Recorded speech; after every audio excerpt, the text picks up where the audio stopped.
حیدرآباد میں واقع HAL defence کے زیر اہتمام آزادی کا امرت مہوتسو کے ایک حصے کے طور پر آج سے جاریہ ماہ 19 دسمبر تک HAL ٹاؤن شپ کیمپس میں صارفین، دکانداروں، کالج اور اسکول کے طلباء کے لیے مصنوعات کی ایک وسیع رینج کی نمائش کر رہا ہے۔ اس نمائش میں 75 ڈیفنس PSUs نمائش کے لیے رکھے گئے ہیں۔ Corporator Balanagar division Ravinder Reddy, general manager avionics Arun Janardhana نے کہا، ہمیں امید ہے کہ یہ عوامی نمائش طلباء کے تجسس کو ابھارے گی اور انہیں ایرو اسپیس مینوفیکچرنگ میں اپنا کریئر بنانے کی ترغیب دے گی۔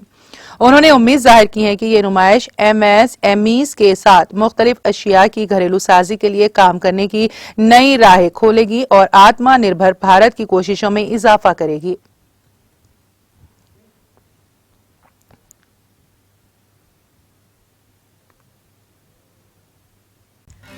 ناظرین، ہمارے TTV نیوز کو سبسکرائب کریں، بیل آئیکن کو پریس کریں، شیئر کریں اور لائک کرنا نہ بھولیں۔